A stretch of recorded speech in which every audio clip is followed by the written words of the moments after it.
Hello mga kabidi, kamusta kayo? At ito ako, mag-vlog na ulit. So, masyado naging busy sa company. Pero yun nga, natutunan ko kay Andrew, yung sa kasama ko na wala ka na, hindi naman talaga pwedeng sabihin na wala kang time. So, may mga priority ka lang na gusto mong gawin. So, ngayon, babalik na ulit ako sa pag-vlog. Yung ganitong setup, yung nagkukwento ako sa inyo. Nagpo-post naman ako pero hindi ganong mga nangyayari lang sa company ko, sa company namin. Pero hindi ganito yung nagkukwento ako sa inyo ng mga gagawin. So, meron ako ditong parang mga bullets lang para hindi ko nakakalimutan yung mga gusto kong sabihin kasi hindi ako nag-i-script eh. So, kung ano yung masabi ko lang, kumbaga kung ano yung nasa isip ko, yun yung sinasabi ko para hindi na ako gaano nag-iisip para sundan pa yung script. So ngayon, parang ito lang mga bullet lang na mga gusto kong sabihin sa video na to. So magkakaroon tayo ng panibagong segment sa vlog ko sa community natin. It's all about parang magkakaroon tayo ng parang kagaya ng mga ibang video na catch and cook. So parang magkakaroon tayo ng sim na ganun. Pero sa atin naman, sa community ng mga programmer, parang develop and deploy or something develop in lunch or something na develop lunch earn. So parang magkakaroon tayo ng ganon na segment. So para saan ba yun? So ako kasi programmer talaga ako, computer science graduate ako. Then parang pumasok ako sa ganito, sa pag-business, entrepreneur to inspire din ng mga kapwa ko programmer. Tsaka siyempre sa makatulong din sa bansa natin.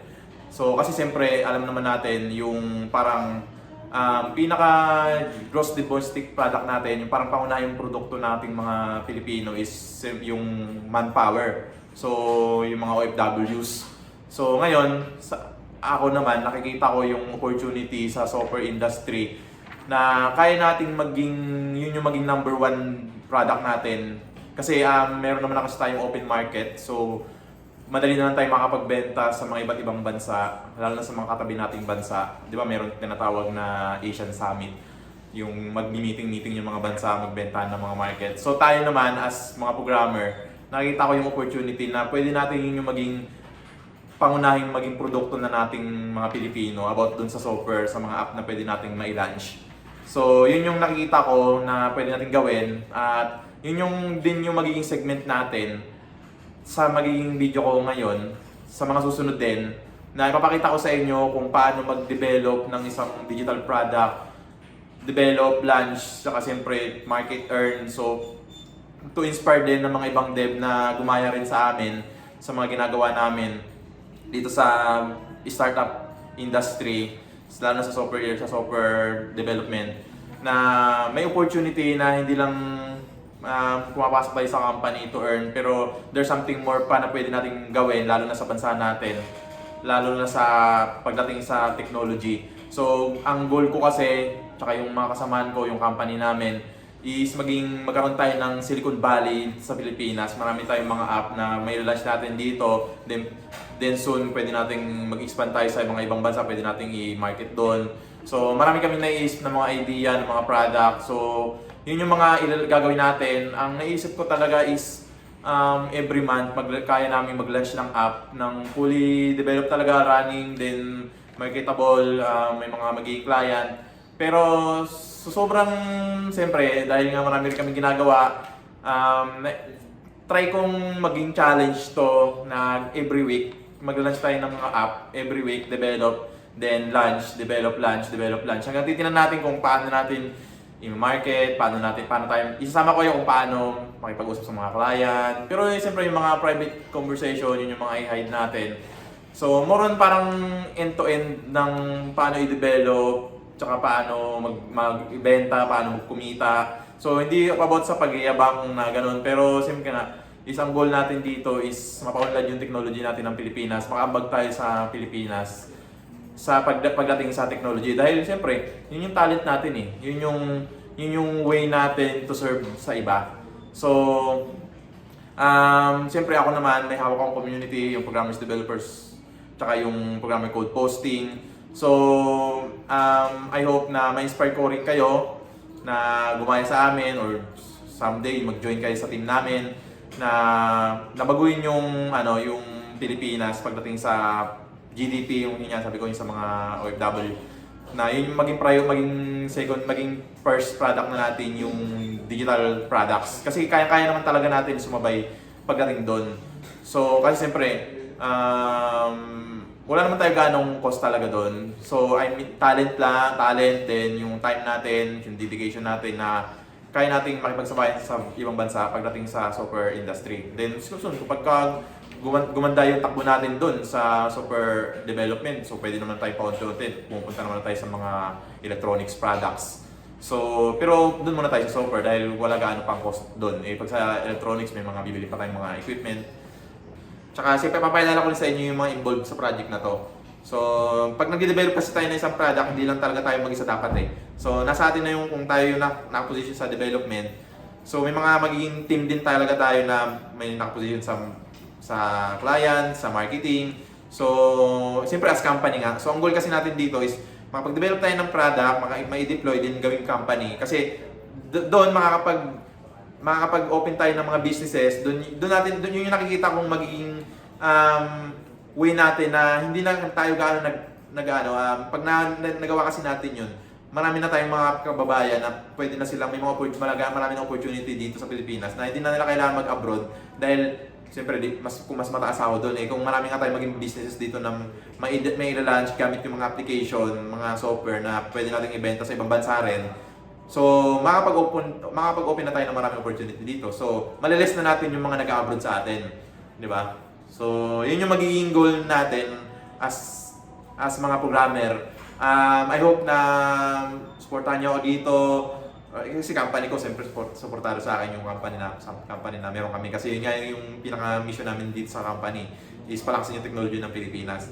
Then, I hope na mag-join din yung iba sa atin yung ganitong setup. So, soon magkakaroon tayo ng mga meet-up about sa ganito. Siyempre, pag nag-success naman nandun naman yun pag sa una lang, hindi gaano pag gumagana, wala pa gaano naniniwala. Pero pag nag-success naman, so marami nang sasali. So, siyempre, ako naman, yun yung nakikita ko na agad Siyempre, wala naman tayo ibang gagawin kung dito lang.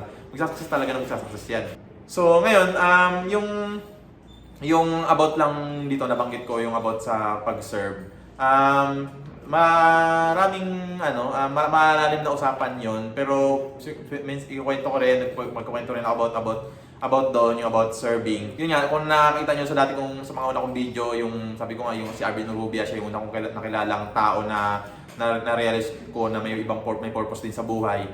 Yung about naman serving kasi, pwede kasi nating mai-relate to sa software development, sa software industry. Kasi yun din yung na-realize ko sa buhay. So, yung about serving. Yung kasi, yung ako, na-realize ko na, yun yung maraming kwento kasi sa mga ibang video ko na lang ikwento kung paano ko hinanap yung purpose ko sa buhay. So, matagal ko talaga siyang hinanap. Then, nakita ko si Arvin Urrubia, nakasa video lang din, kasi may video ako nun, parang may kwento ako doon na kinakaya ko nga na may purpose ako kasi dahil iba yung mga kaibigan ko, iba yung mga gusto nila. Ngayon, na-realize ko na may mga ibang tao rin pala na may mga purpose din sa buhay. Kasi si Arvin Urrubia, nakita ko sa kanya, is yung the entrepreneur yung pag-asa ng Pilipinas. So, yun yung parang purpose niya sa buhay na gusto niyang sa atin maging entrepreneur tayo mostly sa mga para umunlad yung bansa natin. Sa akin kasi akin naman ng purpose ko palaksin ang technology ng Pilipinas. So yun yung nararamdaman kong para sa akin. Naniniwala kasi ako rin na tayong mga tao, may kanya-kanya tayong laban sa buhay. So yun yung laban ni Arvin Urrubia, sa akin naman yun yung laban ko sa buhay. Ngayon, pero ito yung na-realize ko, may napanood din akong video, i-screenshot ko na lang sa pag-edit ko sa video. Nakalimutan ko. Basta ko na lang. Sa pangalan nun, medyo mahirap yung pangalan niya ko na lang yung channel niya, yung pangalan yung napanood ko. Mas na-realize ko doon na sobrang simple lang pala talaga ng purpose natin, yung purpose natin sa buhay. Kasi akin, ang tagal kong hinanap kung ano yung kailangan ko gagawin dito, anong reason ko ba't ako nabuhay, bakit kailangan ko mabuhay, bakit kailangan ko magsipag. So sa akin, ang tagal kong hinanap. Pero ang pinakasimpleng explanation lang pala talaga is, sabi niya nga doon sa video na yun, man is here to the sake of the other men only. So na-realize ko, parang tayong mga tao, kaya tayo nandito sa mundo is to serve lang din talaga sa ibang tao. Wala na tayong ibang gagawin dito is to serve lang sa ibang tao. So kaya nga yung mga politician natin, sinasabi nila na serbisyo lang po. So totoo yun, naniniwala ako kasi parang the more na marami kang pinagsisilbihan, the more na marami kang binibigyan ka ng reward. So, doon ko na pwede natin kasi i-relate to sa mga ibang sa software industry. Kasi siyempre, nagde-deploy tayo ng server ng mga product. So, instead ang maganda naman sa ating mga programmer is instead na tayo mismo yung nag-serve sa iba, yung mismo actual tayo, example, pulis ka. Yung katawan mo talaga, yung physical body mo talaga na ikaw yung nag-serve doon sa mga ibang tao. So, yun yung way mo to serve. Mas malupit pa nga yung ano sa kanila, 'di ba? Yung oath nila, to serve and to protect. So, merong pang protect. Ang akin kasi to serve lang eh. So, sa akin kasi serve lang. Hindi naman ako pulis eh. So, basta gusto ko maglingkod sa mga maraming tao. So, ito naman ito sa mga isang way ko na to serve din sa community, to inspire, to help sa mga OJT namin na makatulong din sa iba. Yun yung way ko naman for serving. Then, kasi, parang the more na nagsiserve ka, the more na na nagkakaroon ka ng influence, ng reward, ng nagiging likable ka sa iba. Kasi nga, may mga na-explain ko na rin sa mga iba kong video na hindi tayo nabubuhay sa tayo lang mag-isa, nabubuhay tayo as society. Then, the more na maraming nagkakagusto sa'yo, the more na maraming nagpapabor sa'yo, the more na umaangat ka sa society. Kasi siyempre, as society tayo, sino bang mag-aangat sa'yo? Siyempre, yung mga ibang tao lang din. Sino bang magbibigay sa'yo ng opportunity? Siyempre, yung mga ibang tao lang din. Sino bang magbabayad sa'yo ng mga services mo? Siyempre, ibang tao lang din. Ngayon, the more na dun ka nakatingin to serve, hindi yung parang greedy ka na to earn money, more money ka lang, parang mas gusto mo pang kunin yung pera ngayon compare sa iniisip mo na mas merong, kumbaga gusto mong greedy ka parang yung parang basta kumita ka ngayon, hindi mo parang basta kumita ka lang ngayon, hindi mo na iniisip yung mga susunod. So, parang kasi mas kung titingnan natin sa society natin. Kung sino yung mga mukhang pera, sino yung mga pera-pera lang, sila yung parang hirap sa buhay, sila yung habol ng pera. Pero kung sino yung mga taong parang gusto lang mas pag gusto tumulong, hindi ba pag may kausap ka, parang ang sabi agad sa'yo, how can I help you? Di ba pag pupunta ka sa isang dental, ang hindi naman agad sabi sa'yo sa isang dental na magkano yung babayad mo para sa di ba, magkano ang budget mo, parang ganun. Parang ang bungad agad sa'yo doon, parang how can I help you? So parang kung sino yung mga ganon, mga tao sa society natin na more on tulong muna bago yung earn. So sila yung mas nagiging magaan yung buhay, sila yung mas maraming connection, sila yung mas maraming opportunity. So yun sa ating mga developer, ang swerte natin, ang maganda sa atin kasi kaya natin mag-deploy ng server. Ngayon yung server na yun, maraming mga taong nagre-request nung service. So siyempre, diba, yung mga kunyari, storage, deploy ka ng server, tapos pwede ka doon ng mga storage. Kunyari, sample lang na product. So parang Google Drive, diba? So maraming mga tao nag-upload doon ng mga memories nila, mga video. So ang maganda sa atin, nakapag-serve tayo sa iba, pero ang maganda is kaya natin ma-duplicate yung serving sa mabilisang paraan. So pwede dito sa area na to, pwede sa ibang bansa agad, sa buong bansa, sa iba't ibang bansa, sa buong mundo. So kaya tayong mga developer, andun yung potential na malaki. So kaya nga maraming mga nag-i-invest talaga sa mga startup idea pa lang or sa mga mismong running na prototype na dahil nakikita agad ng malaking potential.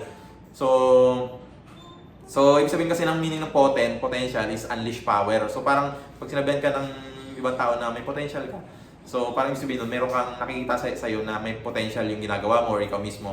So may marami pa akong gusto i-share sa inyo. So may mahirap pagkasyahin sa isang video. So ngayon, yung una nating ilalunch, marami tayong ilalunch na mga product, na exciting yung mga gagawin natin. Itong yung pag-about sa itong gagawin nating segment, yung develop, launch. Develop or deploy. Basta something na ganun. So, comment na lang kayo sa video na to kung ano yung magandang segment ng video natin. Basta magiging focus natin sa vlog na to is more on about problem solving. So, andun pa rin, nakakita ko pa rin sa inyo kung paano dine-develop, pero hindi tayo mag-focus doon. Hindi tayo mag-focus sa coding. So, kasi code nun, nandiyan ang ChatGPT, medyo madali na lang mag-code ngayon. Pero ang focus natin, more on about product. So, more on about problem. Then, based sa problem, gagamitin natin yung software to solve the problem. Then, makapag-build tayo ng product. Then, yung product na yun yung itatry natin ibenta, itatry natin i-market. Yun yung ipapakita ko sa inyo kung paano makipag-usap sa client, paano or yung mga mga parang picture ng mga ganyan. Or something na about doon. So, ngayon, ang una nating i-launch, marami pa tayong i-launch na product. So kasi may mga client din kami, may mga product din tayo na may kinalaman sa government, may mga product din tayo na may kinalaman sa mga enterprise business, yung mga malaking business. So paunti-unti kong ipapakita sa inyo yung mga about doon to inspire din talaga sa mga ibang kapwa ko developer na mag-serve tayo sa society natin. Kasi nga, the more na marami kang pinagsisilbihan, the more na nagiging mayaman ka eh. So, sabi nga ni Sir Oliver dun sa comment ko, ikaw ang maging yaman. So, hindi mo kailangan maghanap ng mga yamang yung mga kayamanan, maghanap ka. Para ikaw mismo maging valuable ka sa iba, maging ikaw yaman ng iba. So, ngayon, yun yung about dun yung mga gagawin natin. So, try natin gawing, per month kaya eh. Kasi, siyempre, pag mag-develop ka ng isang software, medyo matagal talaga. Medyo matagal. Pero dahil nga may mga template na kami, tapos may mga product na rin kami, may mga dina-develop na rin kami, medyo mabilis na lang din kami nakakapag-develop ng software. Lalo na meron kaming binuong platform, yung Inky platform. So yun yung mga ipapakita ko rin sa inyo kung paano siya gagamitin. So, exciting yung mga mangyayari sa akin, sa company, at mai-share ko rin sa inyo. Yung about doon is, siyempre nga, ang goal natin, basta ang magiging goal lang naman natin, kaya natin to gagawin, is hindi sa para ako, hindi para sumikat ako eh. Sa akin lang naman is may mabago ako sa bansa na meron ako. Sa bansang nandito tayo. So, may maging ambag din tayo sa bansa natin na about sa technology. Kasi yun yung yun yung talent ko eh. So, yun yung way ko for to serve. So, kasi siyempre, maraming mga iba't ibang talent naman. Yung iba dyan, magaling kumanta, mag-compose. So, sumisikat sila sa larangan na yun. So, akin naman, ito yung talent ko, mag-develop, mag-program. So, ito naman yung gusto kong i-share din sa ibang mga tao. So, marami pang ilalans tayong mga product, pero ito yung una natin, yung about sa real estate. So, i-explain ko sa inyo kung ano yung muna yung problem, then, based sa problem, ito yung maging solution. So, ang unang nag-develop na ito, yung intern namin, yung si Jeff. Mamaya, ipapakilala ko siya sa inyo. So, i-demo niya yung about lang dun sa mga pages. Kasi ako na yung magpa-finalize nung integration na. So, sila kasi mga intern, tinuturuan namin silang mag-publish dito ng mga pero parang ina-final, kami pa rin talaga yung mag-aano ng code, magpa-finalize nung pinaka-final product na. So, mga integration na ng mga chat, yung mga stress testing na. So, yun yung mga gagawin ko. Pero ipapakita ko sa inyo kung paano ko siya gagawin. Parang ito, paano siya i-schema sa database, paano siya i-deploy sa server, paano siya i-ano sa domain, mga ganun. So, medyo running na rin tong app na to, kaya medyo parang hindi na siya talaga from scratch. Pero about to sa real estate listing. So, ipapakita ko sa inyo habang dinedemo ni Jeff, i-explain ko sa inyo yung pinaka-problem nung product sa pag-editing na lang ng video. So, yun lang naman. Samahan niyo ako dito sa mga gagawin natin. Saka, siyempre nga, dito sa mga after kasi, ano na kasi ngayon, Thursday na. So, bukas, Friday, may pupuntahan din kaming medyo may mga hindi pa ako ipapakita sa inyo na mga pinupuntahan namin. Pero soon ipapakita ko rin sa inyo yung mga ginagawa namin talaga dito lahat. So bukas may client kami pupuntahan. So uumpisahan na natin to next week. So either Monday or Tuesday. Then i-deploy natin ng Monday. So i-deploy natin ng Monday. Paano ko ba? So Monday to Friday, i-develop ko, then i-deploy ko ng Monday. Pwede. So, parang gagawin natin, parang Monday to Friday. So, yun yung parang pinaka-development. Then, may time pa ako kung minsan kasi umalis ako, may family time pag Saturday, Sunday. Or kung may i-adjust man ako, at least Monday, di-deploy ko, papakita ko sa inyo. So, basta yun yung gagawin natin. Pero within the Monday to Friday, papakita ko sa inyo yung development kung kaya naman na. So, deploy naman Monday. Then, next naman ulit tayo ng mga next na ila-launch. Monday to Friday ulit, tapos Monday ulit, deploy na naman ulit. So parang deploy lang tayo din. Papakita ko sa inyo kung paano bubuuin yung isang product, paano natin pagkakitaan. So, papakita ko na sa inyo yung product yung i-launch natin. Ang pangalan pala nung i-launch natin product is eBower. So nakuha namin yung word na bower, yung ibon na magaling gumawa magaling gumawa ng bahay. So, doon namin nakuha yung idea na eBower. So, papakita ko sa inyo guys. So, yan yung office namin. Yung mga kasama ko, yung mga intern namin. So, yan yung mga electronics component. Kasi, after namin sa software industry, bubuo kami ng mga electronics product. So, tsaka na muna yan. Gusto ko nang gawin yan, pero siyempre, software muna tayo. So, ayun lang, maliit lang naman yung office namin. Kasi startup company pa lang kami, guys. So, ito si Jeff, yan yung mga developer namin. Ito si Jason, si Ron. Tama, di ba? Talito. So, si Jeff, ito yung nag-develop ng ano natin, ng e-commerce. Ano lang yan eh. Mga 1 week lang to din develop ni Jeff. Magaling yan si Jeff eh. Wala nang UI UX yan, direkta na code yan. Maganda na yung agad yung code. So, Jeff, naka-record na ba yan, Jeff? Yung screen. Record muna. So, ang ano lang, papakita lang natin yung mga screen. Kasi ano yan eh, yung meron tayong ano 'di ba? Seller. So, Jeff, pagkakaintindi mo sa project na 'to, ano yung parang pinaka problem na sinusolve nung project? Kasi siyempre, as programmer, kailangan alam natin muna yung yung problem bago natin dine-develop yung software. So, kumbaga, iniintindi muna natin yung problem dun sa requirements nung software. So, ikaw, Jeff, ano yung pagkakaintindi mo dun sa project na to? Yung pagbili ng mga properties, pahirapan pa. So, yung sinosolve nung platform na to is lahat na lang dito i-scroll na lang nila, pipiliin na lang nila yung properties. Then, i-contact nila yung agent para ma-umpisa na po yung transaction. So, try mo nga isang dyan. Click ka isa. I-review po. So, yan yung mga viewing ng product. Then yung mga features. So, parang yun nga, ang pinaka sinusolve talaga ng problem na to is, kasi bawat software may tinatawag na core. Ibig sabihin yung parang yung core talaga ng software na sinusolve niya. Ang nakita ko kasi dito sa project na to, ang pinaka sinusolve niya talaga is yung about, yung, tawag doon yung, kalimutan ko yung term. Yung leads. So, as market ahente ka, kailangan mo ng maraming leads. So, yung mga leads na yon kasi yun yung potential na magiging client mo talaga eh. So, example, mayroong 100 leads. Possible na dalawa lang bumili doon. Pero at least meron ka na agad listahan ng mga may interested dun sa mismong product. So, yun yung parang sinusolve nung yung project na to is makapag-generate ng maraming leads yung nagpo-post nung dyan para marami nag-i-inquire, marami nag-review. Mako-contact niya na agad kung sino. So, ito yung parang pang-buyer, Jeff. I-demo mo yung mga platform natin, pang-buyer, pang-admin, pang-seller. So, ito yung pang-buyer. Pwede siya mag-apply as seller yung So, yun yung mangyayari. Tapos mag-a-apply siya as seller. Ngayon, yung seller naman, siya na yun yung magpo-post. So, ito yung parang dashboard niya. So, nandiyan yung mga listing niya. So, yan lang yun. So, yan parang mabilis ang demo lang. So, sa admin naman, yung parang pinaka nag-manage nung